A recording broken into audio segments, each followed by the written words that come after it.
बिहार में एसआईआर होने के बाद अब पूरे देश में एसआईआर शुरू होने जा रहा है। बंगाल में, असम में, तमिलनाडु में, केरल में, पुडुचेरी में तत्काल शुरू होने वाला है, क्योंकि वहाँ पे 2026 में चुनाव है और उसके बाद भी पूरे बाकी अन्य राज्यों में भी होगा। जब मैंने पीआईएल फाइल किया सुप्रीम कोर्ट में तो मैंने कहा था कि लगभग 5 करोड़ फर्जी वोटर हैं, लेकिन अकेले बिहार में 65 लाख फर्जी वोटर मिल चुके हैं। इसका मतलब पूरे देश में फर्जी वोटर की संख्या लगभग 7 करोड़ होगी, ऐसा मुझे अनुमान है। इलेक्शन कमीशन का भी यही मानना है कि लगभग आंकड़ा 5 करोड़ को पार करेगा। सवाल यह है कि भारत में इतने बड़े मात्रा में फर्जी वोटर क्यों हैं? दुनिया के सबसे ज़्यादा फर्जी वोटर भारत में क्यों पाए जाते हैं? तो उसका जवाब है क्योंकि दुनिया के सबसे ज़्यादा घुसपैठिए भारत में। अब दुनिया के सबसे ज़्यादा घुसपैठिए भारत में क्यों है? क्योंकि हमारा जो बाउंड्री है उसमें बहुत बड़े एरिया खुली हुई है। पाकिस्तान की जो बाउंड्री है वो भी बहुत हद काफ़ी खुली हुई है। बांग्लादेश की जो बाउंड्री है वो भी काफ़ी कुछ खुली हुई है। आपकी म्यांमार की बाउंड्री भी काफ़ी कुछ खुली हुई है। पिछले 75 वर्षों में बाउंड्री को सुरक्षित करने के ऊपर गंभीरता के साथ काम नहीं हुआ। पिछले 10 साल में काफ़ी सीरियसनेस के साथ काम हुआ, लेकिन जिस सीरियसनेस के साथ पिछले 10 साल में मोदी सरकार ने काम किया है बाउंड्री को सुरक्षित करने पे, अगर पहले हुआ होता तो अब तक हम चीन की दीवार जैसी एक दीवार बना चुके होते। आखिर चीन ने 21,000 किलोमीटर लंबी दीवार बनाई थी, हमारी तो टोटल बाउंड्री मात्र 15,000 किलोमीटर की है। तो अगर हम हज़ार किलोमीटर भी हर साल बनाते तो 15 साल में 15,000 किलोमीटर बाउंड्री बना सकते थे, लेकिन हमने कभी सोचा ही नहीं। हमारी सरकारों ने कभी इस पर ध्यान नहीं दिया।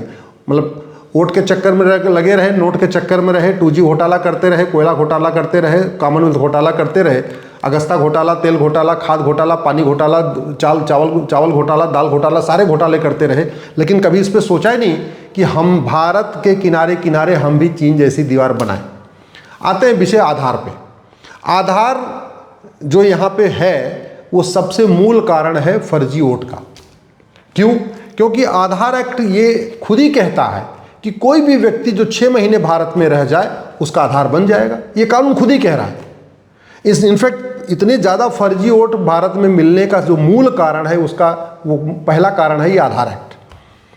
आधार एक्ट जब बनाया गया था तो ये सोचा भी नहीं गया था कि इस कानून का ऐसा दुरुपयोग हो जाएगा जो आज की डेट में दिख रहा है। घुसपैठिए बॉर्डर से अंदर आ जाते हैं, वहाँ बाउंड्री खुली हुई है, अंदर आ जाते हैं आराम से, और जहाँ बाउंड्री है भी थोड़ी बनी भी है वहाँ भी लेन देन करके वहाँ पे बैठे हुए हैं, 2,000 रुपये देते हैं, अंदर आ जाते हैं। अंदर आते ही कानून खुद ही कहता है कि विदेशियों का भी आधार बन सकता है, इसलिए घुसपैठिए कॉमन सर्विस सेंटर पे जाते हैं, पार्षद प्रधान से एक चिट्ठी लिखवाते हैं कि हाँ भैया हम 6 महीने से यहाँ रह रहे हैं, और उनका आधार बन जाता है। और जैसे उनका एक डॉक्यूमेंट बना आधार, उस आधार को लेके वो चले जाते हैं नगर निगम में और वहाँ पे बर्थ सर्टिफिकेट बनवा लेते हैं। जब 2 डॉक्यूमेंट हो जाता है तहसील के दलाल को पकड़ते हैं, फिर 2,000 रुपये देते हैं, वो राशन कार्ड बनवा देता है। जब 3 डॉक्यूमेंट हो जाता है आरटी ऑफिस के दलाल को पकड़ते हैं, वो ड्राइविंग लाइसेंस बनवा देता है। और जब 4 डॉक्यूमेंट हो गया फिर पार्षद प्रधान के पास आते हैं, बोलते हैं कि तुम हमारे माई बाप हो, हम तुम्हें वोट करते रहेंगे, हमारा वोटर आई डी में नाम जुड़वा दो, और वोटर आई डी में नाम जुड़वा देता है। इस तरीके से घुसपैठिए पाकिस्तानी, अफगानिस्तानी, रोहिंग्या, बांग्लादेशी, कुकी भारत में आते हैं, 10 से 15,000 रुपये में 5 डॉक्यूमेंट बनवा लेते हैं। और जब उनके पास 5 डॉक्यूमेंट हो जाता है तो केंद्र सरकार की सभी गरीबी वाली योजनाएं हैं उसका फ़ायदा उठाते हैं, राज्य सरकार की योजनाओं का भी फ़ायदा उठाते हैं, मुफ्त में मकान लेते हैं, मुफ्त में राशन लेते हैं, मुफ्त में लोन लेते हैं, मुफ्त में वजीफ़ा लेते हैं, सारी योजनाओं का फ़ायदा उठाते रहते हैं। 10 से 15,000 रुपये लगाते हैं और साल भर में लगभग 5 लाख रुपए का फ़ायदा उठा लेते हैं। अब ये एसआईआर होगा तो क्या होगा इसको समझिए आप। क्या ये एसआईआर होने से 100% फर्जी वोट कट जाएगा? मेरा मानना है जो भारत के अंदर के फर्जी वोट हैं वो तो कट जाएंगे, लेकिन घुसपैठियों के 100% वोट नहीं कटेंगे। भारत के अंदर के फर्जी वोट क्या मतलब? जो लोग मर गए फिर भी उनका वोटर आईडी में नाम चल रहा है, जो लोग शिफ्ट कर गए कहीं और नौकरी के लिए उनका भी वोटर आईडी में नाम चल रहा है। पता चला 2-2 जगह से जहाँ नौकरी कर रहे हैं वहाँ पे वोटर आईडी में नाम है, और जहाँ गांव के रहने वाले हैं वहाँ भी उनका वोटर आईडी में नाम है। उदाहरण के लिए बिहार या बंगाल या असम के लोग मुंबई चले गए, कलकत्ता चले गए, अहमदाबाद चले गए, बेंगलोर चले गए, लेकिन वो जाने अनजाने में अपना जो गाँव का वोटर आई था उसको नाम नहीं कटवाया, और जहाँ गए वहाँ रहने लग गए, वहाँ वोटर आई डी में और नाम जुड़वा लिया। तो ऐसे भी केस हैं, बिहार में भी ऐसे थे, बंगाल में भी था। खतरा हमारे लिए वो नहीं है कि जहाँ पे भारत के लोगों का 2 जगह से नाम है, भारत के लोग में कोई मर गया है फिर भी उसका नाम चल रहा है, चलिए वो तो कट जाएगा। सबसे बड़ा खतरा है जो घुसपैठियों का वोटर आईडी में नाम जुड़ गया है। और घुसपैठ का मूल कारण मैंने आपको पहले बताया, घूसखोरी। और घूसखोरी का मूल कारण है ये घटिया प्रिवेंशन ऑफ करप्शन एक्ट। जो फर्जी आधार बनाते हैं उनको भी पता है कि अरे यार, जब 2G घोटाले वालों का कुछ नहीं हुआ, कोयला घोटाला करने वालों का कुछ नहीं हुआ, कॉमनवेल्थ घोटाले वालों का कुछ नहीं हुआ, तो मैं 2000 रुपये में आधार बना दे रहा हूँ तो मेरा क्या होगा। तहसील के दलाल को पता है, तहसील के बाबू को, क्लर्क को पता है, अच्छा जिन्होंने 70,000 करोड़ का घोटाला किया, 1,76,000 करोड़ का घोटाला किया, 1,86,000 करोड़ का घोटाला किया, जब उनको फांसी नहीं हुई, उनको कुछ नहीं हुआ, तो हमको क्या होगा। लाओ हम भी इनका राशन कार्ड बनवा देते। ऐसे आरटीओ ऑफिस के क्लर्क, आरटीओ ऑफिस के दलाल जो बना रहे हैं बैठे बैठे, उनको पता है कि बांग्लादेशियों का, ये बांग्लादेशी है, ये रोहिंग्या है, ये पाकिस्तानी, अफगानिस्तानी, लेकिन उनको 2-4 हज़ार रुपये मिल जाता है, वो भी बैठे बैठे।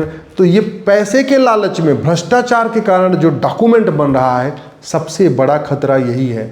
घुसपैठ हमारी राष्ट्र की सुरक्षा के लिए खतरा है, घुसपैठ हमारी एकता अखंडता के लिए खतरा है, घुसपैठ अपने आप में इनडायरेक्ट वॉर है, घुसपैठ अपने आप में वेजिंग वॉर है।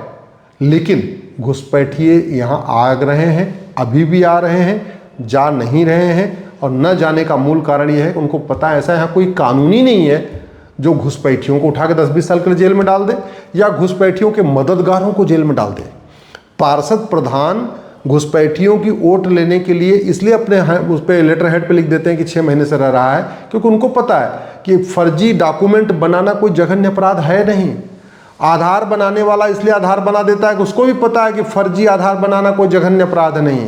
राशन कार्ड वाले को पता है कि फर्जी राशन कार्ड बनाना जघन्य अपराध नहीं। बर्थ सर्टिफिकेट बनाने वाले को पता है कि फर्जी बर्थ सर्टिफिकेट बनाना गंभीर अपराध नहीं। ये जो लोन दे रहे हैं, वजीफा दे रहे हैं, उनको भी पता है कि ऐसा कोई कानून ही नहीं है जो उनका कुछ कर सके। तो वास्तव में अगर हम चाहते हैं कि SIR सफल हो तो सबसे पहले भ्रष्टाचारियों की 100% संपत्ति जब्त करने, नागरिकता खत्म करने और फांसी देने के लिए कानून बनाना पड़ेगा, जैसे चीन में है। दुनिया के कई देशों में भ्रष्टाचारियों को फांसी देने का कानून है। दुर्भाग्यवश हमारे देश में यही सड़ा हुआ प्रिवेंशन ऑफ करप्शन एक्ट है, जिसमें अधिकतम 7 साल की सजा होती है। और ऐसा घटिया कानून है कि 70,000 करोड़ का कॉमनवेल्थ घोटाला करने वालों को भी आजीवन कारावास नहीं हुआ। 1,76,000 करोड़ का 2G घोटाला करने वालों को भी आजीवन कारावास नहीं हुआ।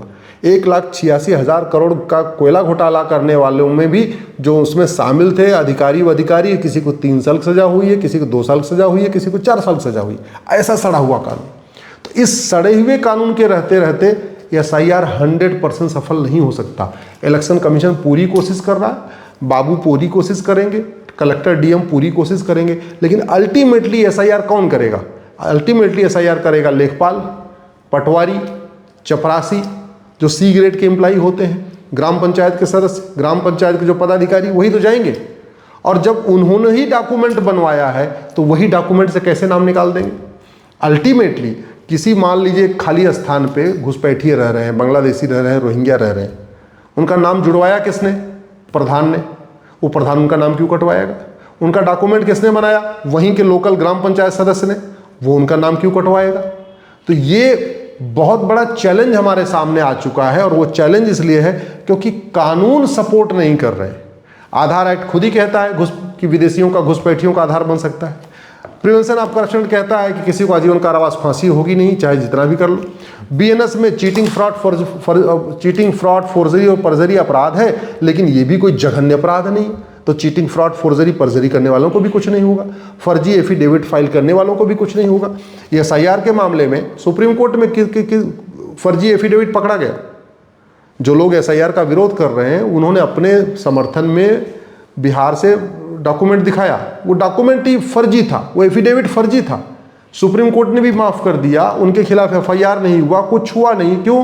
क्योंकि फर्जी एफिडेविट फाइल बनाना भी कोई अपराध नहीं।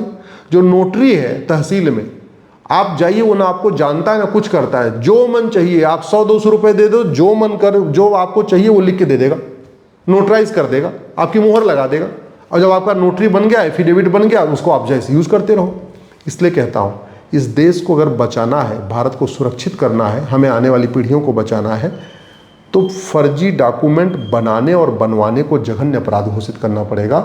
भ्रष्टाचार करने को और भ्रष्टाचारियों की मदद करने को जघन्य अपराध घोषित करना पड़ेगा। घुसपैठ करने को और घुसपैठियों की मदद करने को जघन्य अपराध घोषित करना पड़ेगा।